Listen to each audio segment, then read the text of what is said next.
Content marketing is so powerful in so many ways. It builds awareness, it builds trust, it's credibility, it's thought leadership. It drives results in social and in email because it gives you something to share and to send.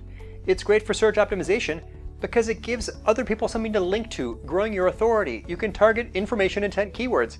It's very, very powerful. But how good is content marketing at driving marketing qualified leads, as in generating actual business demand? It's not great, at least not directly. If you check your analytics for any website that has a mature content marketing program, you'll find that visitors who start their visit on a blog post are actually very unlikely to click over to a service page and become a lead. Suddenly realize they need your products or services. In this example, visitors who start their visit on a service page are 50 times more likely to become a lead than visitors who start their visit on a blog post. So why are we all working so hard to create and promote content? What outcomes are we really hoping for, if not a lead gen contact form submission? The answer is that visitors who read the content are actually very likely to subscribe. If the content is good enough, they'll happily share their email address and subscribe to get more of it. And this is magical. Why? Because it gives you the ability to market to this audience directly. There is no longer a giant technology company in between you and your audience. There's no Facebook or Google or LinkedIn or Twitter. The email address is so important because it's disintermediation. You can now contact and communicate with that audience directly. But it's hard. It's very challenging. It takes a lot of trust to get someone to share their email address with you. That's where lead magnets come in. If you give them just a little nudge and offer them something relevant, something helpful, something really, really good, they're actually far more likely to give you that email address. We asked 1,000 bloggers if they use lead magnets and if they get results from blogging. Bloggers who use lead magnets are 57% more likely to report strong results from their content marketing. It's working. It's sometimes called a content upgrade. It's called a freebie. It's called an opt-in incentive. It's basically just an ethical bribe. If they share their email address with you, you're going to give them the good stuff. So what kind of lead magnets work? What's the difference in the forms? How do you maximize the conversion rate? How can we design better offers and present them in more compelling ways? I have some new research from GetResponse for you. I've got some tips. Let's see what's working now and how it could work even a little bit better. Okay, let's start with the basics. If you want someone to give you their email address, you've got to do a couple of things pretty well. I call these the 3 P's of email signup. The first P is prominence. The call to action, the thing has got to stand out. Pop-up windows are prominent, sticky footers are prominent, things in headers are prominent. The right side, the offer that appears next to the content, inline CTAs, these are all prominence. And you can also create prominence through size, through white space around things, through contrast and color. Next, make a specific promise. You got to tell people what they're going to get. Make a promise, make it specific, and tell people why they would do that thing. Email sign up submit makes no promise at all. So in this case, I've got the why you'd want to do it: to build strong castles and forts. Finally, proof. The third P is proof, and that is evidence that someone else has done this before. If you have a small email list, you can't say join the 10 million people who have subscribed. You might just want to say a tiny testimonial from one person who got this and liked it. But proof is powerful. It leverages the conformity bias, also known as the bandwagon effect, strong correlation with conversion. Now I want to present a little bit of data from LinkedIn, and everything they do there is kind of a test, and they report sometimes on the results they're getting. Stat versus no stat. These are the same exact social post, but you can see the results, and social media is awesome for testing and getting data. It's a data-rich environment. You can see the difference when they just put a single number at the beginning of the post. 75% got a 37% higher click-through rate. So use stats in your calls to action for your lead magnets. Also, light versus dark, you can see the power of contrast. 177% higher click-through rate on the post that had stronger contrast, right? How about guide versus ebook? I think this one's fascinating. In a second, we're going to see the GetResponse research. Ebook will be mentioned there. This suggests that maybe we should be using the term guide, because when there's no other difference except the word ebook and guide are used, Guide seems to be the one that's getting a higher click-through rate, according to this mini study by LinkedIn. What about a quote or a statistic? What do you think is going to work better? The quote worked better. The more human thing worked better. 30% higher click-through rate when they tested a quote versus a statistic, which brings us to another test of a person versus an object when used as the image. This test was done by Megan Golden. You can see she herself is featured in this picture here. 160% higher click-through rates and 289% higher conversion rates. Very powerful. Notice how she's looking at that little headline. This is something else they've tested. Looking away versus looking at. Eye direction can be quite powerful. When the subject of the photo is looking at something, you might find that leads to a higher click-through rate. You can basically guide visitors' attention around the thing. They're trying to get you to look at the headline here. Speaking of visual cues, maybe you've seen this one. Baby looks at the camera, you look at the baby. Baby looks at the headline, you look at the headline. This has been shown time and time again on landing pages all over the internet, and it's done deliberately or accidentally. When the subject in the photo is looking in a direction, it's as if an invisible arrow is shooting out of their eyes and it guides attention toward that thing with a visual cue. Examples everywhere. So be deliberate about it and make sure that when you use a picture of a person, that person's, the tilt of the shoulder and the head. Joanna Wiebe is doing this on Copy Hackers, and you can see just the sort of the tilt of the head is very specifically designed to move our attention over to the right. CXL has tested this using eye tracking studies with heat maps.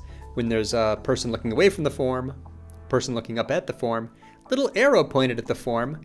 Which of these do you think has the highest gazing on the form itself? It was actually the arrow, which kind of blows my mind. This is one worth testing. Just try drawing a little arrow toward that thing that you want people to look at. In this study, it created quite a bit more time of the viewer looking at the form. But I want to get into the offer, and this is really one of the most important parts here. What GetResponse discovered is fascinating. They looked at a big survey, tons of respondents, pro marketers, telling them what's working and what's not. I love data like this, right? Because I can't see everybody's analytics, but we can ask, and GetResponse asked, and it's a good sample size here, what type of lead magnets have the highest conversion rates? 790 marketers responded to this question, and video and written were the two highest answers. Video, that is totally fascinating to me, but video could mean a lot of different things. What type of video? Short form video or long form video? What they found, 178 respondents said that 73% of them showed that short form videos were converting at higher rates than long form videos. Long form videos, what are we talking about here with long form videos? Basically, webinars. Webinars, actually, people will give you their email address to get into a webinar or recording of a webinar that is highly relevant to them. That was the top performing long form video content, at least the one with the highest conversion rate. That's the webinar. Recordings were actually number 3, so we're really talking about a live event mostly here, right? You can see demos and long tutorials are much farther down the list. But what short form videos, remember these were even more successful. It was just simply video clips and short tutorials.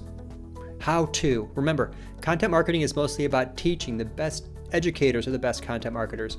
So these short video clips can be a very powerful offer, something that you don't see that often. I think there's lots of white space here to create short form video content that people may want to subscribe, offer their email address in exchange for that content. But what about written content? That was number 2, right? What type of written lead magnets have the highest conversion rates? It was short form. Short form won over long form by a pretty substantial margin there. Long form, let's look at long form first. What type of long form lead magnets had the highest conversion rates? It was guides. There again, right?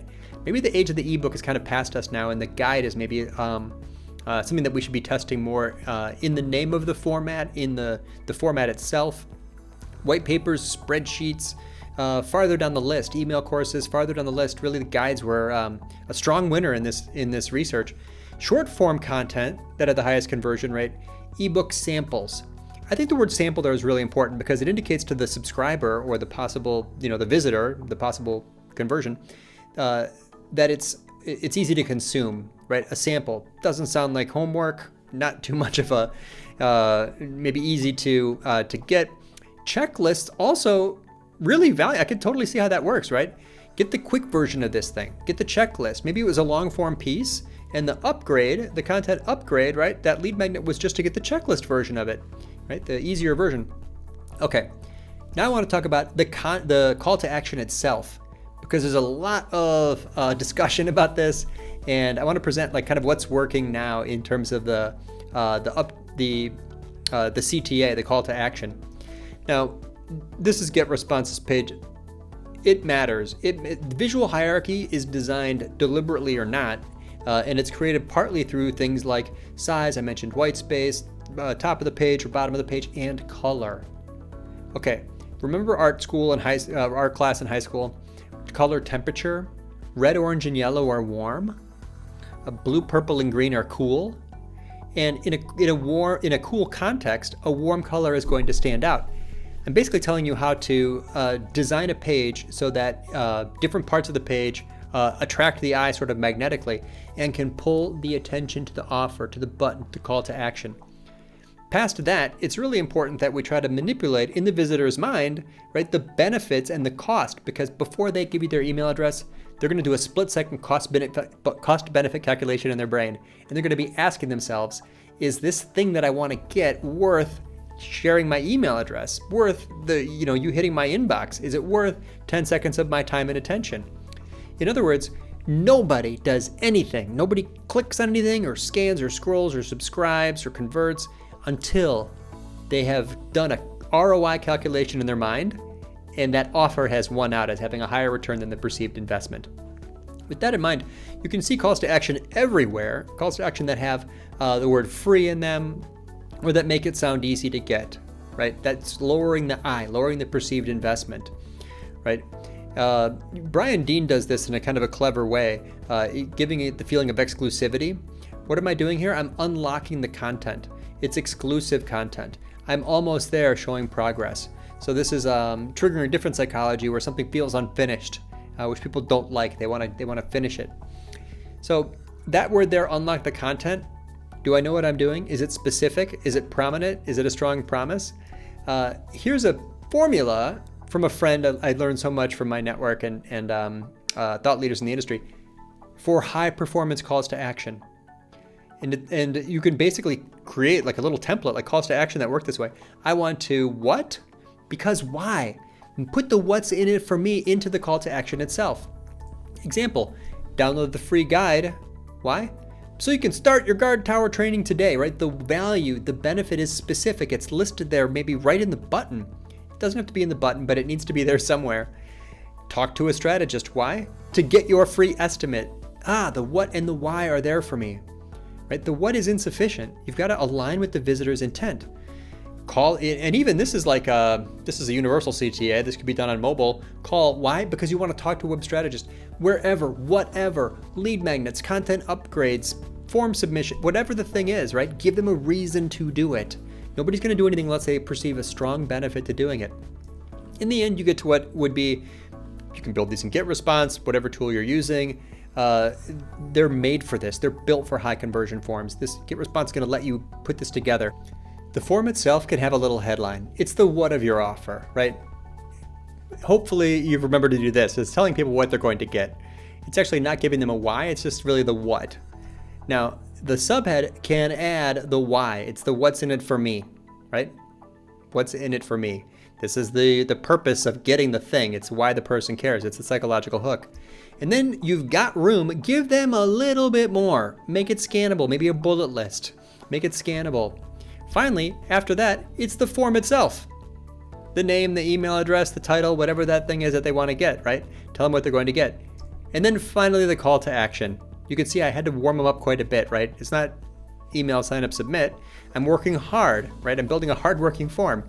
In this case, it's a 10-step guide. Get me my 10-step guide. You can imagine. And then finally, maybe we're going to give them a little bit extra. Maybe they weren't ready yet. The closer, it's a last-minute nudge to encourage them to take that action. That's it. There you have it. That's what's working now and how you can make it work a little better.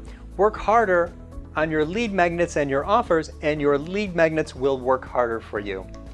Thanks for watching, and keep an eye on this space for more great research from GetResponse. Thanks, everyone.